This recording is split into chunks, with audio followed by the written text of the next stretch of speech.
그 몇천 년 동안 어떻게 하면은 내가 내 권력을 공고하게 다질까를 고민하고 연구하고 했던 그런 사람들이 정신없이 일하고 노동하고 이렇게 했던 일반 시민들에 의해서 시민혁명이 일어나면서 이제 권력이 뒤집어졌다고 우리는 배우잖아요. 일단 그거부터 저는 좀 말이 안 된다고 생각을 하거든요. 그것은 누군가의 필요에 의해서 그렇게 해석이 되어야 했던 것은 아닐까.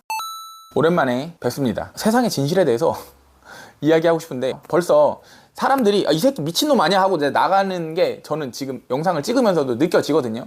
이런 거를 봐도 사람들은 생각보다 진실에는 관심이 없는 것 같습니다. 그냥 내가 해석하는 세상이 있는 거고 거기에서 더 나아가서 생각을 하려는 노력을 하는 사람은 이제 별로 없죠. 그러기에는 뭐 우리 앞에 놓인 문제나 일들도 많기도 하지만 또 한편으로는 내가 이 세상의 실체적 진실이라는 아주 근본적인 호기심 있잖아요. 이런 호기심을 억누르는 무언가가 있는 게 아닐까? 왜냐면 사람이 의식이 있고 어떤 지적인 능력이 있다고 할 때 나는 과연 어디에서 왔으며 라든지 나는 죽었을 때 어떻게 될까? 이 세상은 실제로는 어떻게 구성이 된 것일까? 아주 어렸을 때는 내가 죽으면 어떻게 되는지 너무너무 궁금하고 나는 어떻게 해서 생겨난 건지도 너무너무 궁금했던 기억이 있어요. 그런데 시간이 지날수록 우리가 이 세상에서 오래 살아가면서 사회활동을 할수록 이런 호기심에서 점점 멀어지잖아요. 이런 것은 가십거리가 되고 이런 이야기를 하는 사람은 이상한 사람 취급을 받습니다. 저 역시도 이런 이야기를 어디 가서 하지 못하니까 이렇게 영상으로 하는 겁니다. 세상의 진실에 대해서 이야기를 하기 위해서 먼저 지금 이 세상의 구조에 대해서 이야기를 해봐야 될 것 같아요. 지금 그 인류의 주류 사회는 민주주의 체제잖아요. 그리고 미국을 중심으로 해서 어떤 서구적인 가치관이 우리의 생각을 이루고 있고 사회의 시스템을 가지고 있잖아요. 시민으로부터 선출된 권력에 의해서 뭔가 이 사회가 굴러가는 걸로 우리는 이해를 하고 있잖아요. 그런데 여기서부터 저는 이런 의문을 갖습니다. 인간은 아주 본능적으로 권력 구조를 추구하게 되어 있습니다.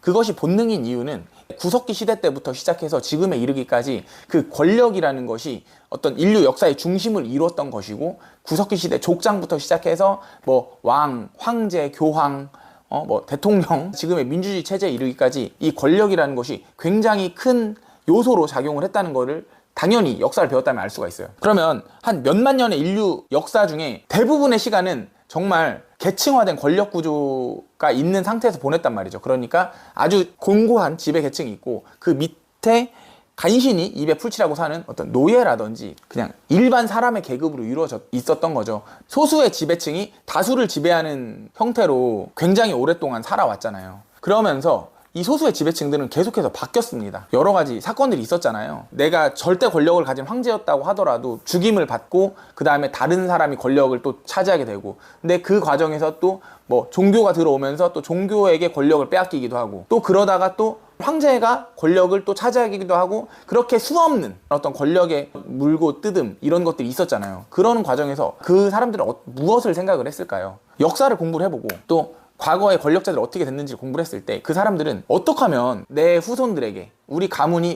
대대로 그 권력을 공고하게 유지할 수 있을까 이런 것들을 굉장히 많이 고민을 했을 겁니다. 그리고 엄청나게 연구를 했고 공부를 했겠죠. 그들은 그걸 할 수 있었던 이유가 있었어요. 왜냐하면 그 밑에 있는 수많은 일반 사람들이 그들의 수발을 다 들어주는 거예요. 농사부터 시작해서 뭐 집안일 할 것 없이 모든 것을 다 해줬단 말이에요. 이 사람들은 사실상 시간이 엄청나게 많이 남았을 겁니다. 그럼 그 많이 남는 시간 동안 무엇을 했을까요? 어떻게 하면은 내가 내 권력을 공고하게 다질까를 고민을 했을 거예요. 그러면은 그 몇천 년 동안 고민하고 연구하고 했던 그런 사람들이 어느 순간 시민혁명이 일어나면서 이제 권력이 뒤집어졌다고 우리는 배우잖아요. 그 밑에서 수발을 들고 정신없이 일하고 노동하고 자식을 낳아서 키우고 이렇게 했던 일반 그 시민들에 의해서 권력이 뒤집어졌다고 그렇게 배우잖아요. 일단 그거부터 저는 좀 말이 안 된다고 생각을 하거든요. 그것은 누군가의 필요에 의해서 그렇게 해석이 되어야 했던 것은 아닐까. 왜냐면은 권력을 공고하게 유지하기 위해서는 가장 좋은 것은 내가 권력을 가지고 있으면서 그 뒤에 숨어서 교묘하게 권력을 행사하는 거겠죠. 그게 가장 좋은 방법일 거예요. 내가 권력을 빼앗기지 않고 정말 뭐 신체적인 위협을 받지 않으면서도 권력을 유지할 수 있는 그런 거를 생각을 했을 때 가장 좋은 건 뭘까요? 일반 사람들 개개인이 내가 권력을 가지고 있다, 권력은 나로부터 나온다라는 생각을 가지게끔 하는 것이 실제 권력자에게는 가장 효과적인 방식이 아닐까. 그래서 시민혁명을 통해서 시민들이 권력을 쟁취해냈고 그를 통해서 정말 민주적인 어떤 권력을 선출하고 그 선출된 권력에 의해서 나라가 다수의 뜻에 따른 시스템에 의해서 돌아간다라는 생각을 만들어주는 것이 정말 사람들을 지배하는 그 지배 계층이 있다면 가장 효과적인 방법일 거예요. 그런 측면에서 잘 되고 있다고 생각을 하는데, 거기에서 위협이 되는 것이 뭘까요? 종교라고 저는 생각을 하거든요. 왜냐하면 민주주의라는 것은 어쨌든 사람이 만든 관념이잖아요. 사람이 만든 관념에서는 너도 사람이고 나도 사람인데 네가 나를 어떻게 판단할 수 있느냐라는 어떤 시시비비가 생길 수 있는 거거든요. 시시비비가 생겼을 때 어떤 그 기준이 없단 말이에요. 왜냐하면 둘 다 똑같은 사람이기 때문에. 그렇기 때문에 역사적인 모든 권력자, 모든 문화권에는 신화나 아니면 종교가 존재했죠. 그래서 그 신의 이름을 가지고 권위가 생기고 통치를 할 수 있는 명분이 되었던 것인데, 지금 신이라는 것은 배제되어 있고 어떤 다수에 의해 선출된 사람이 그 권력을 행사하고 또 잘잘못을 가린다는 것은 상당히 취약한 구조라고 저는 생각을 해요. 그렇기 때문에 지금 어떤 일이 벌어지고 있냐면, 그 민주주의라는 그 체계, 그 체제 자체에 대해서 신격화를 하는 겁니다. 우상화 혹은 성역화를 하는 거죠. 그렇게 되었을 때 이제 민주주의라는 체제를 위협할 만한 의문이라든지 어떤 의견에 대해서는 통제가 가능한 거예요. 왜냐하면 민주주의는 신성한 거니까. 그래서 중화민주주의인민공화국이 중국의 이름이기도 하고, 북한도 조선민주주의인민공화국이잖아요. 그러니까 이게 민주주의가 들어가는 거고, 또 그 김일성이라든지 마오쩌둥에 대해서 신격화라는 것도 그런 배경이라고 보는 거예요.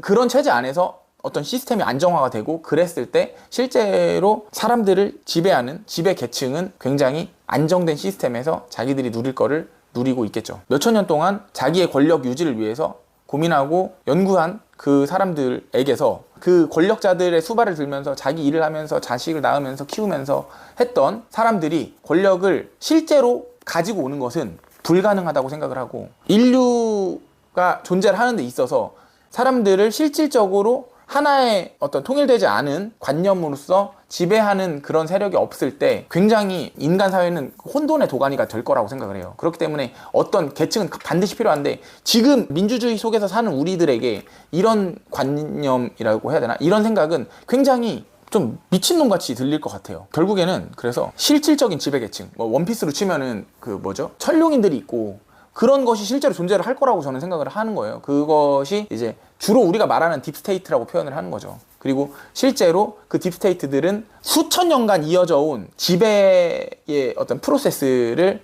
굉장히 공고하게 가지고 있으면서 이용을 할 겁니다. 그것이 이제 현대 과학과 이런 것들과 만나서 어떤 프로파간다라는 개념을 만들죠. 2차 세계대전 때 괴벨스라는 어떤 선동꾼이 있었는데, 이런 사람들이 만든 어떤 이론을 종합을 했을 때 사람들이 믿게 하기 위해서는 다수의 90의 진실에다가 한 10 정도의 거짓을 섞으면 된다는 거예요. 그러면 그 10 정도의 거짓도 진실이라고 믿는 거죠. 이런 엄청나게 촘촘하게 쌓여 있는 그런 이론적인 배경을 바탕으로 굉장한 결속력과 그 다음에 자본력, 이런 것과 결합이 되어서 모든 어떤 문화, 우리가 보고 듣는 어떤 모든 소식, 이런 것들을 다 통제를 할 수 있다고 하면은 실제로 사람들의 생각까지 통제를 하는 것도 가능해진다는 거죠. 그래서 사람들의 생각을 어떤 한 방향, 내가 진짜 실제 어떤 이 세상의 진실에는 관심이 없어 라는 식으로 사람들의 생각을 통제를 했을 때 이 세상이 안정된 시스템 하에서 돌아가는 거고, 자기들의 권력이 공고해진다. 그것이 지금 이 세상의 구조고, 그런 측면에서 그림자 정부가 오히려 없다고 생각하는 게 저는 부자연스럽다고 생각을 해요. 그림자 정부가 만약에 있다 그러면은 그들은 정말 크리티컬한 정보에 대해서는 대중에게 알려주지 않겠죠. 그런데 대중의 생각을 교묘하게 조종하기 위해서는 그래도 90 정도의 진실은 알려줘야 되는 거예요. 근데 정말 중요한 10 정도 알려주지 않고 그것을 거짓으로 알려주는 겁니다.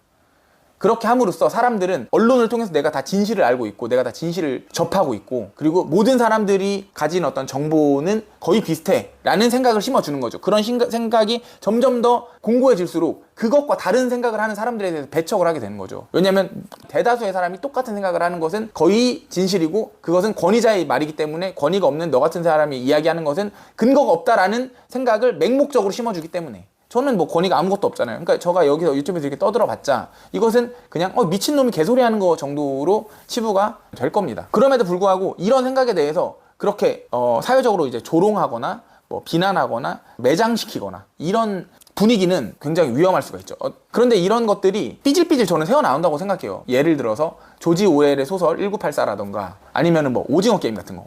오징어 게임이 그 정도로 전 세계적인 흥행 대박을 치게 된 것도 사실은 의문점을 가져보면 좀 이상한 부분이 있는 겁니다. 그러니까 그런 모든 것들을 다 음모론적으로 생각하면 너무 정신이 나갈 것 같긴 한데, 근데 조금만 우리가 눈을 조금만 뜨고 어떤 세상의 진실, 세상의 실체에 대해서 조금만 관심을 가지고 내가 한번 직접적으로 진심으로 다수가는 생각이 아닌 스스로 생각을 해보겠다고 해보면 굉장히 세상이 다르게 보이기도 하는 것 같습니다. 너무 이제 막 깊이 막 너무 많이 나가는 경우도 있어요. 근데 그것도 실제로 뭐 예를 들어서 지구 평평설이나 뭐 reptilian 뭐 이런 것들 있잖아요. 그런 것도 실제로 내가 뭐 겪거나 그런 부분이 아니니까 쉽게 얘기할 수는 없는 거라고 저는 솔직히 생각을 해요. 근데 아무리 생각을 해도 저희 어떤 미천한 지식으로 좀 그 부분도 잘 이해가 되지 않아서 그것에 대해서 이제 말을 아끼는데, 어찌됐건 사람들의 생각을 통제하고 조종하는 세력은 분명히 있다. 그리고 이것이 진짜 제가 하고 싶었던 이야기인데, 그들은 세상의 진실을 알 수 있겠다.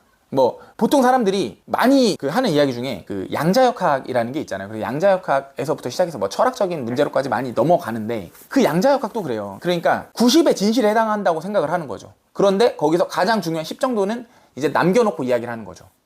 그러니까 양자역학이다 하면 너무너무 어렵고 막 보통 사람들 이해하기 어렵고, 그런데 그것이 어떻게 보면 저는 당연하다고 생각하는 거예요. 왜냐면 우리 같은 보통 사람들은 우리가 쓰는 언어의 사고를 지배를 당하고 있고, 또 우리가 느끼는 감각 있잖아요.